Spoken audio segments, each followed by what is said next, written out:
This month marks the 10th anniversary of the escape of the women held captive on Seymour Avenue.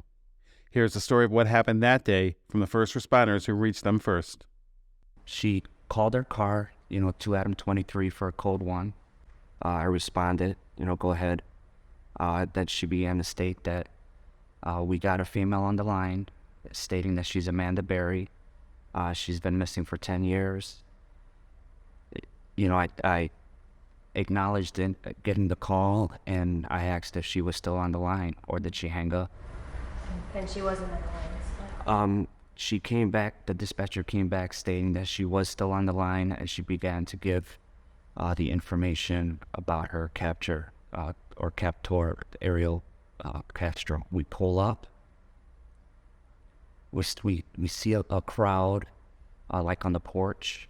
We see this girl. She's like raising her hand, holding a child. I'm looking at my partner. Is it her? He's like, I can't tell. We're pulling up closer. And as soon as we pulled up, my partner was driving, so she came to the driver's side. And he looked at me, and he's like, it's her. Just the emotion from that point of him confirming it was Amanda, it was overwhelming. We figured he might possibly still be inside the house because she's pointing to this house while she's giving us that information. My partner immediately asked her, is there anybody else inside?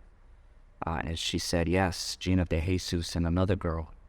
And it was like another bombshell, just with overwhelming force just hitting me.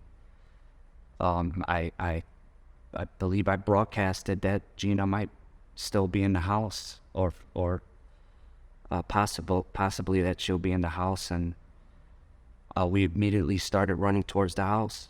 As we were going up the steps, it was so quiet, like peaceful, almost as if, I started thinking, okay, all we're gonna do is clear this top floor, nobody's gonna be there, and just leave. And then you hear this scuffling, something going on in this room. And, I'm looking that way, just waiting to see what's going to happen. And it was Michelle. She kind of popped out into the doorway and paused there for a second. Within moments, she came charging at me. She jumped onto me. She's like, you saved us, you saved us. And I'm holding on to her so tight. And then within a few seconds, I see another girl come out of the bedroom. I just look at her.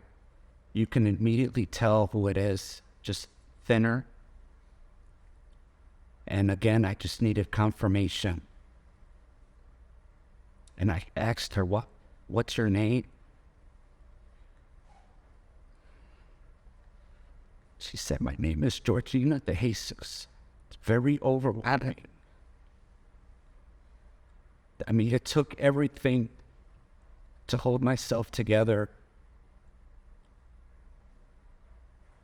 I have Michelle in my arms, and then you got Gina coming out. And then it was like one bombshell after another. That's when I broadcasted to have 23. We found them. Like everybody was in the right place. It couldn't have got any better than that day. I don't feel like a hero. I'm just glad I was there.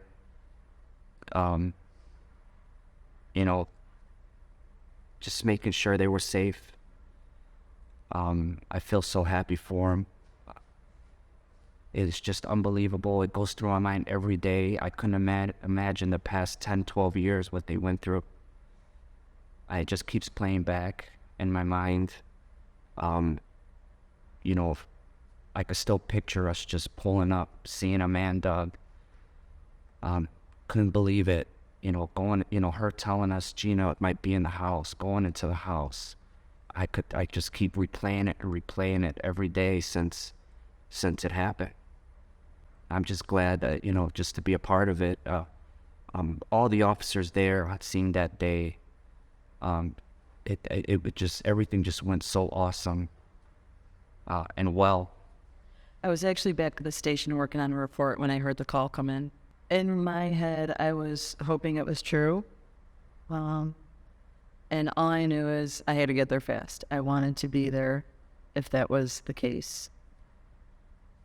So I drove pretty fast, lights and sirens. When I pulled up, I didn't see Amanda. I just saw Officer Spell and Officer Tracy running across the street towards the house.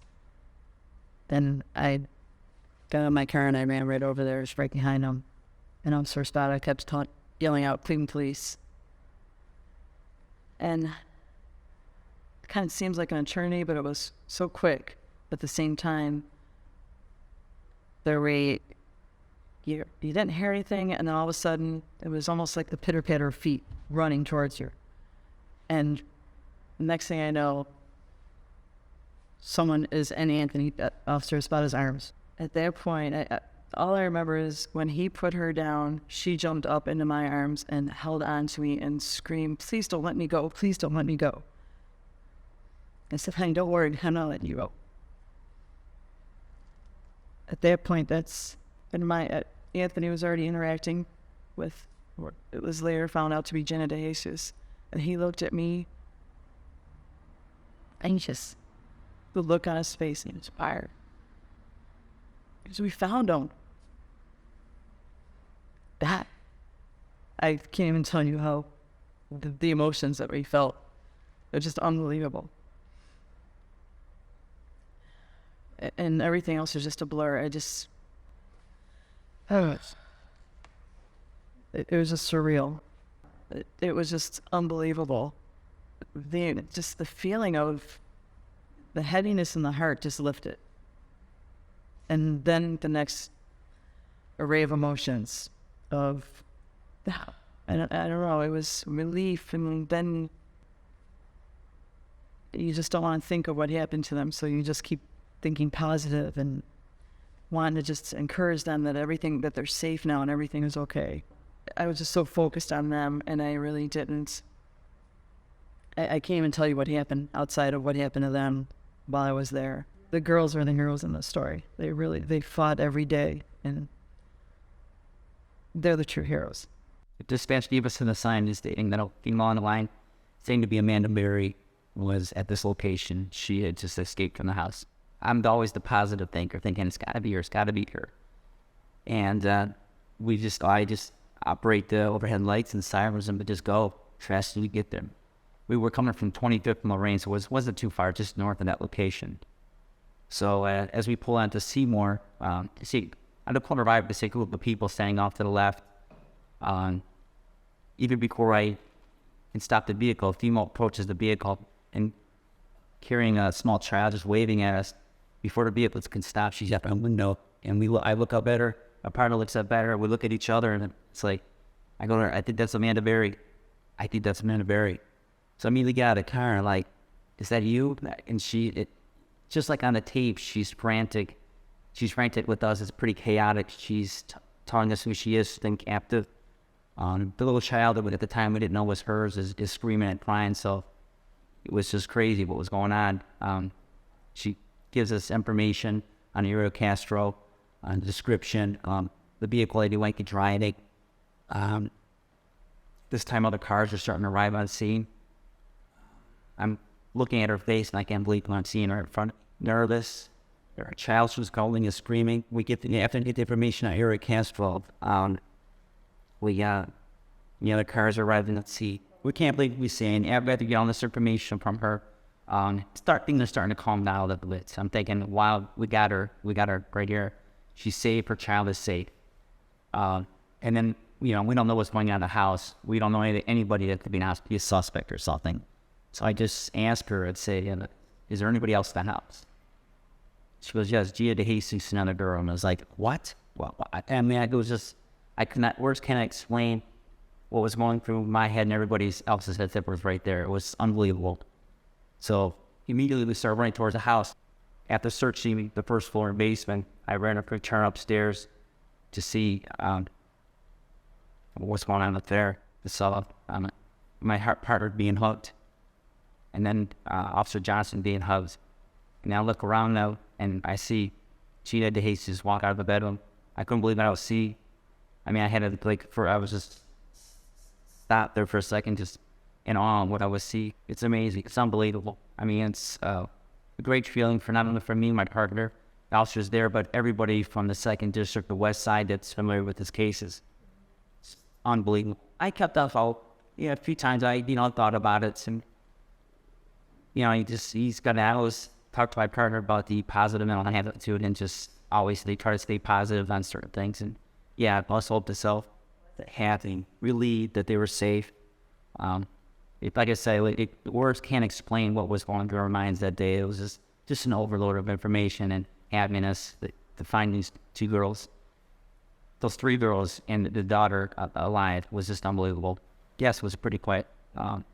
Information was gathered quickly, broadcast over the air.